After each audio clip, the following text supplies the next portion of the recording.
वाह रे वाह, हमारा भारत देश महान है। तो हमारा भारत देश महान है, दिल्ली तो दिल वालों की है। हमारा भारत देश महान इसलिए है कि अभी तक वो ये जांच नहीं कर पाया है कि ये बच्चा जो हमारा है ये हिंदू है या मुस्लिम है। और साथ ही मैं आपको बताते चलूं, नीचे से लेकर राष्ट्रपति तक ये बच्चा हमारा पहुंचा है, लेकिन इंसाफ नहीं मिला है। इंसाफ के नाम पे इसको टॉर्चर किया जा रहा है, प्रेशराइज किया जा रहा है, माइंड वॉश किया जा रहा है। बिल्कुल माइंड वॉश इसको हो रहा है। लेकिन अब हमारा देश, वाह रे वाह, क्या डिजिटल इंडिया है। डिजिटल इंडिया में अभी इस बच्चे को ना तो अब ये इसको हिंदू बनाया जा रहा है, ना तो इसको हिंदू कहा जा रहा है। लेकिन ये तो है हिंदू, लेकिन ना तो इसको हिंदू बोला जा रहा है, ना तो इसको मुस्लिम बोला जा रहा है। नमस्कार, जेके मीडिया न्यूज़ अपडेट में आपका बहुत बहुत स्वागत है। इस वक्त हम जंतर मंतर पे है। मेरा कैमरामैन आपको दिखाते चले कि इस वक्त इस जंतर मंतर का नज़ारा है। काफ़ी लोग जो प्रोटेस्ट करने पे यहाँ से अलग अलग स्टेट से यहाँ पे जंतर मंतर पे प्रोटेस्ट करने आते हैं, इसी के अकॉर्डिंग कि उनकी डिमांड्स को पूरा किया जाए। काफ़ी सारे प्रोटेस्ट यहाँ के हमें देखने को मिलते हैं। लेकिन मैं आपको बताते चलूँ कि एक व्यक्ति है जिससे हमारी बातचीत हुई, राष्ट्रपति तक पहुंचने के बावजूद वो अपने घर का पता नहीं लगा पा रहा है। राष्ट्रपति तक पहुंचने के बावजूद घर का पता नहीं लगा पा रहा कि कहां पे है, क्या है। चलिए पूरा क्या मुद्दा है इनसे जानने की कोशिश करेंगे कि कहां तक ये गए, आखिरकार अभी तक इनका काम क्यों नहीं हुआ। सर, स्वागत है आपका सबसे पहले हमारे चैनल में। धन्यवाद सर, आप मुझे बताएं कि क्या मुद्दा है आपके है कि आपको आज मीडिया के सामने आकर बोलना पड़ा कि आप और राष्ट्रपति तक भी पहुंच गए कि तब भी आपका काम नहीं हो रहा है। जी, मैं जिला गाजीपुर से हूँ और 5 साल हो चुके हैं। एक ही वाक्य सीपी में चल रहा है। जहाँ हूँ, घर है मेरा, मेरे आसपास हिंसा होती है। मैं बता रहा हूँ कि दूसरे के साथ हिंसा होता है। मैं अपने बारे में नहीं बता, क्योंकि मेरे बारे में कोई बताने वाला नहीं। तो बताइए, दिल्ली में किसका सबसे बड़ा दिल है? मेरे बारे में दिल्ली तो दिल वालों की है। तो बताइए, मैं कहता हूँ जहाँ हूँ, घर है मेरा कोई घर नहीं बता पा रहा है। तो किसका सबसे बड़ा दिल है वो बताइए। मेरा कोई घर बता पा रहा है? बताइए। 3 साल तो हो चुके, तो कौन है दिल वाला? बताइए, मुझसे बड़ा दिल वाला। ऐसे आपको बेसिकल घर कहाँ पे है? जिला गाजीपुर के रहने वाला हूँ। जी जी, गाजीपुर। जी, अब मैं इसमें बता देता हूँ कि एप्लीकेशन में सर लिखा क्या गया है।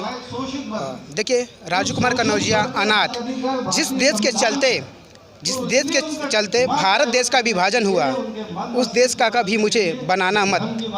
भले ही मुझे किसी दूसरे देश का बता देना। जिस पवित्र धरती पर हूँ, आज़ाद देश के बताते हैं। मतलब आज़ाद देश मुझे बहुत सी कंट्रियों से बताया गया है। जब कोई जानता ही नहीं तो मुझे बहुत सी कंट्रियों को बताया गया। अब किस तरह से सोचिए, लोगों को हमारी भाषा समझ नहीं आती। मुझे आज़ाद देश से लोग बताते भी हैं और लोगों को भाषा नहीं समझ में आती। तो गुलाम कौन है मेरा? मैं इनका गुलाम हूँ कि ये देश मेरा गुलाम है। लगातार समय से मुझे गलत रास्ते दिखा रहे हैं। मुझे कोई नहीं जानता। जहाँ जा रहा हूँ, माम लिंचिंग, भ्रष्टाचार, टार्चर करना, यही हो रहा है। 28 जुलाई को फांसी लगाना, मरने से पहले देशभक्त कहा जाऊंगा बाद भी।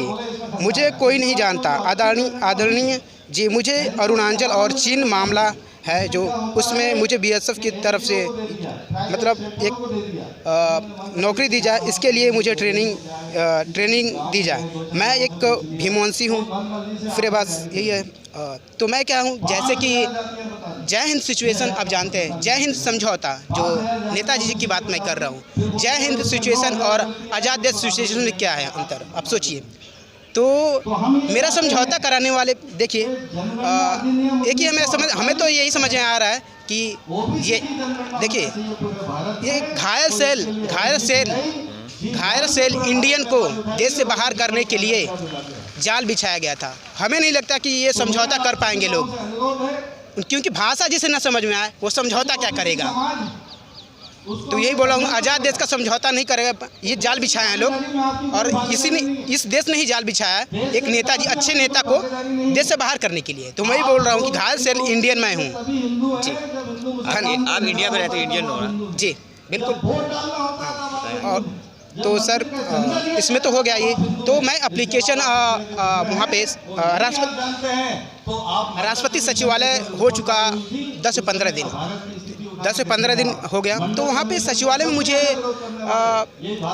मैं जाता हूँ तो एप्लीकेशन दिया एक, उसमें मैं अपने आप को शहीद भी बताया हूँ। मेरा मामला अक्टूबर 2019 से चल रहा है, तो जो उसमें मुझे शहीद बताया गया है। तो बिल्कुल, और जिस पे झंडा टिका है, जिस पे झंडा टिका है वो स्तंभ मैं हूँ। ये जी, अगर मुझे बाहर करते, अगर मुझे नहीं जानेगा ये देश, तो हमेशा नीचे रहेगा झंडा, क्योंकि जो झंडा जिस पे टिका है वो मुझे बताया गया कि वो झंडा जो स्तंभ है वो तुम हो। क्योंकि इसलिए स्मृति ईरानी आई थी तो बोली थी कि चढ़ के मारूंगा छाती पे, वो बोल रही हैं खुशबू चौहान की बात, जो हाँ कांस्टेबल। तो मैं कह रहा हूँ कि अगर मैं गद्दार हूँ तो मेरे सीने में वो झंडा मारा जाए। आज मुझे अपने ही हथियार से अपनी मौत कैसे ले लेगा कोई। तो मैं ये चाहता हूँ, अब फिर यहाँ पे राष्ट्रपति सचिवालय गया तो मैं वहाँ पे मुझे ये बोला जाता है कि छुआछूत किया जा रहा है। जैसे मैं एप्लीकेशन दिया हूँ तो वो हैंड वॉश करती हैं, हाँ टॉर्चर करते हैं आपको। हाँ, तो ये बताइए एप्लीकेशन देने से ये जातिगत कैसे हो गया, आप समझ गए ना। तो यही है, आपके सामने दिख रहा है कि किस तरह से जातिवाद हुआ। मैं बोल दिया ना कि मेरे पास मुझे, जबकि मैं हिंदू हूँ, कन्नौजिया हूँ, मुझे मुस्लिम बताया जाता है, 2 भागों में बांटने की बात की जाती है। और मैं देखता हूँ, मैं बताता हूँ, एक हिंदू राष्ट्र मैं केवल अकेले बना सकता हूँ, बलबूते। कैसे? मुझे कोई जानता नहीं। अब सोचते हैं मुझे कोई जानता नहीं, अकेले कैसे हिंदू राष्ट्र बना देगा। सबसे पहली आवाज़ मेरी है हिंदू राष्ट्र के लिए।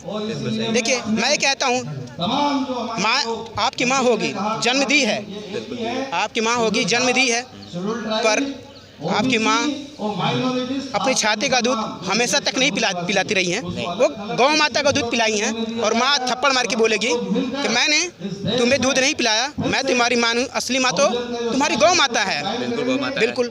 पर हर कोई महिला आज 100 महिलाएं, 1000 महिलाओं में ये बोलेंगे तो महिलाएं शर्मिंदगी के कारण होंगी, मुंह खोल नहीं रहे हैं। मैं सीपी में जब ये वाक्य बोल रहा था तो वो मीडिया से बहुत दूर हो गई, भाग गई।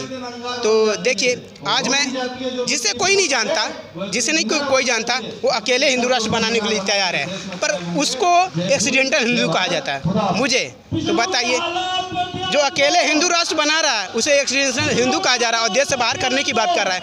अब कितनी बड़ी विडंबना है। अब देखिए देश की, देखिए मुझे क्या बनाया जाता है आगे तक, बस यही है। धन्यवाद। वाह रे वाह, वाह रे वाह। हमारा भारत देश महान है।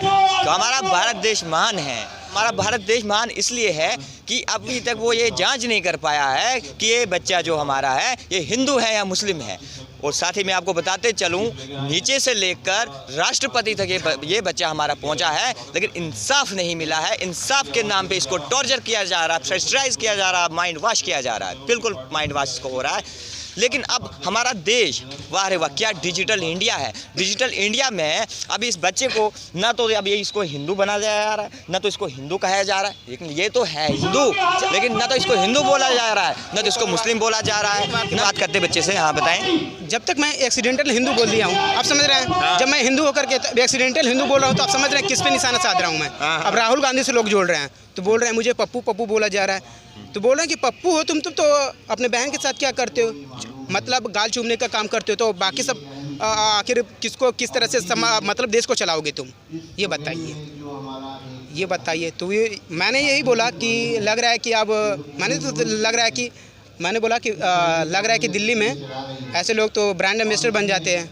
मुझे तो कोई जानता नहीं, आज़ाद देश लग रहा है कि भारत देश का ब्रांड एम्बेसडर बनाएंगे या तो भारत रत्न देने का काम करेंगे लोग, ऐसा तो लग ही रहा है मुझे। आप हमें बताएं कि आपने अभी तक कितने टाइम से आप चक्कर लगा रहे हो, कहाँ पे आपने चक्कर लगाए और वहाँ से क्या रिप्लाई आया आपको। हमारा देखो मोदी जी बताते हैं डिजिटल इंडिया, सब कुछ डिजिटल इंडिया है। फांसी लगाने की बात जो की है मैंने, जमींदारी प्रथा, गले की फांसी बनेगी। मैं कह रहा हूँ कि जब मैं गरीब हूँ तो गरीब ही बोलूँगा।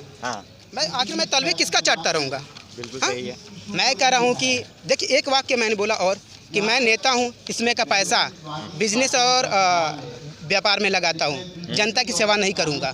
मतलब मैं कह रहा हूँ, तो इसमें जो सीपी में था, इसमें क्या क्या आ गया था कि आप तो अडानी अंबानी बनने से हमें रोक रहे हैं। अरे मैं क्यों रोक रहा हूँ, आप नेता है ना। मैं कह रहा हूँ मैं नेता हूँ, मैंने बोला ना, जो कोई नेता बोलेगा अपने आप को मैं नेता हूँ, तो बताइए अडानी अंबानी क्यों बनना चाहेगा वो। तो मैं कह रहा हूँ कि नेता हूँ, ठीक है, मैं इंडस्ट्री खड़ा कर लिया, 10 एकड़ ज़मीन ले लिया, तो मेरा फोकस जनता पे रहेगा या 10 एकड़ ज़मीन इंडस्ट्री पे रहेगा। जनता पे रहेगा। जनता पे कैसे रहेगा ये बताइए। मैं तो 10 एकड़ ज़मीन ले लिया ना। आप तो नेता हो ना, पब्लिक सर्वेंट। तो मैं जो नेता वही बोल रहा है, मैं नहीं बोल रहा, अपनी बात नहीं बोल रहा। आप भी नेता रहेंगे तो यही वाक्य बोलना पड़ेगा। तो मैं कह रहा हूँ 10 एकड़ ज़मीन हो गई, इंडस्ट्री हो गई, तो मैं विधायक बनने के बाद यही काम करूँगा, 10 एकड़ ज़मीन खरीदूँगा और इंडस्ट्री अपना वो तो मेरा जनता के ऊपर क्या रहेगा ये बताइए।